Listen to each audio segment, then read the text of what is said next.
En fait, il faut bien distinguer le féminisme de la femme et de la féminité. Hein. Le féminisme, c'est un mouvement politique qui, un peu sur le modèle du marxisme, qui prétend que l'histoire, c'est la lutte des classes. Là, il prétend que l'histoire, c'est la lutte des sexes. Et qu'en fait, le but de l'histoire, c'est de libérer les femmes de l'oppression qu'elles subissent de la part des hommes.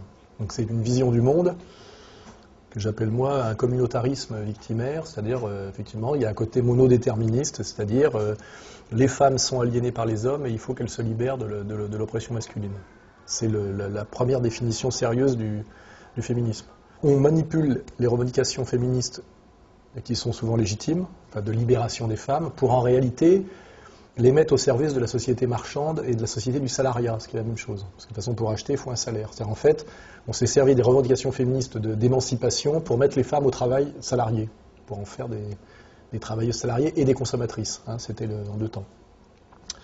Et d'ailleurs, ça a commencé aux États-Unis avec ça s'appelle la théorie de la nouvelle femme, qui consiste à sortir la femme du foyer, qui est un rôle non marchand, hein, sans pouvoir d'achat direct, et de la culpabiliser et en même temps de lui faire prendre conscience ou de forcer sa conscience pour qu'elle pense qu'être femme au foyer, mère de famille, épouse, c'est une aliénation, une souffrance, une humiliation, et finalement de la faire passer de la sphère d'influence de son mari à la sphère d'influence du patron, ce qui est assez ambigu, puisque finalement on se rend compte à l'arrivée que finalement la femme se retrouve grâce au combat féministe avec une double aliénation qui est de subir à la fois le mari et le patron, hein, c'est-à-dire ce qu'on appelle la double journée, c'est-à-dire d'être à la fois mère et mère au foyer et en même temps travailleuse salariée, et que ça a souvent, surtout dans les classes populaires, aggravé sa situation au quotidien et que ça l'a améliorée.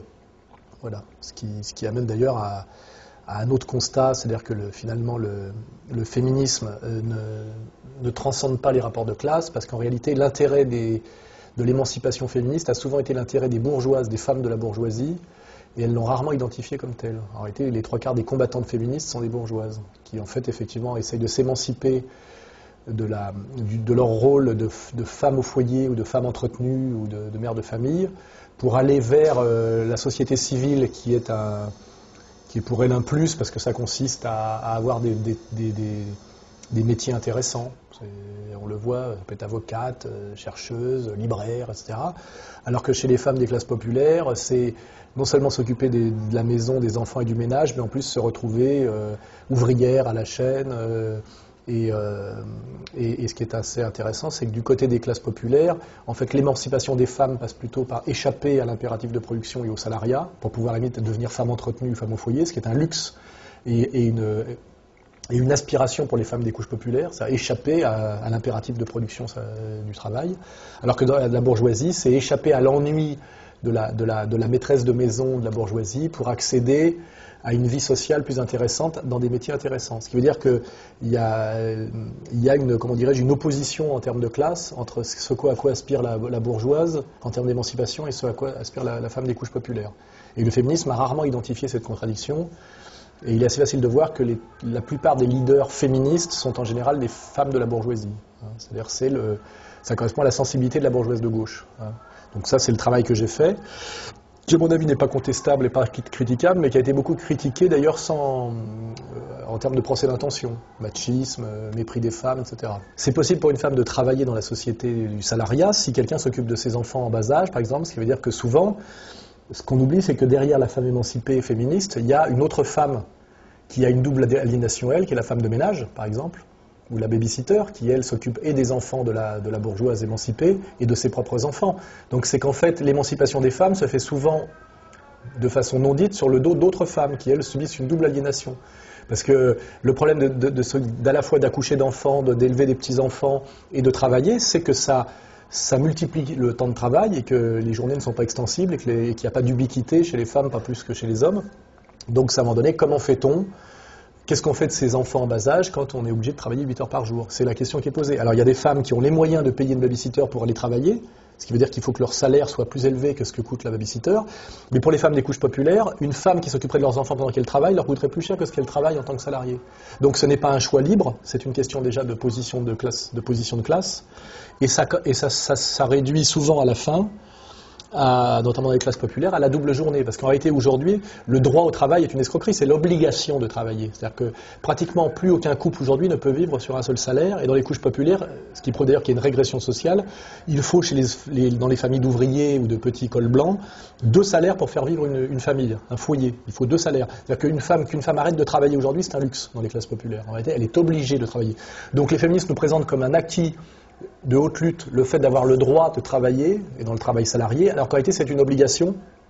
Un, c'est une obligation, et deux, c'est ce que désire le système marchand, car en fait, le système marchand qui veut étendre le marché toujours plus a intérêt à étendre le salariat et le pouvoir d'achat, la capacité de consommer.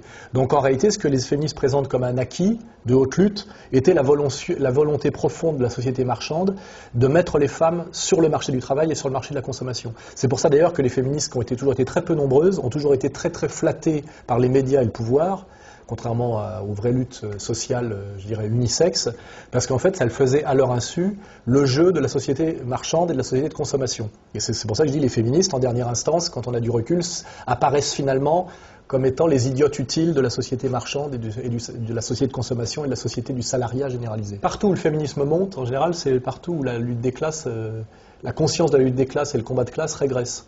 Et c'est là où le féminisme est assez ambigu, c'est que plus la société se boboise, et plus elle se libéralise, et plus elle devient bourgeoise, et plus les écarts notamment de richesse s'aggravent, plus les féministes sont présentes, et plus on leur donne le pouvoir. C'est un constat systématique. Donc, je crois que malheureusement, les féministes jouent un rôle d'idiote utile et parfois même de collabo dans cette histoire-là. J'ai un grand respect pour des tas de femmes qui d'ailleurs qui ne sont jamais féministes. Même Marguerite Yourcenar se moquait des féministes parce qu'elle voit très bien le piège. Les femmes d'une intelligence supérieure et qui ont conscience de leur être et qui veulent être... qui se battent pour leur liberté, ont toujours pointé du doigt le mensonge, la naïveté, la bêtise du combat féministe strict. Et même certaines héroïnes féministes comme Madame Halimi a écrit un bouquin sur le tard, là, où elle avoue en gros qu'elle a fait tout ça pour faire chier son père et que c'est finalement une histoire oedipienne et bourgeoise. Et souvent le féminisme se réduit à un règlement de compte oedipien et bourgeois, et l'exemple le plus flagrant étant Simone de Beauvoir. Simone de Beauvoir, c'est la preuve que le féminisme, c'est de la merde, intégralement.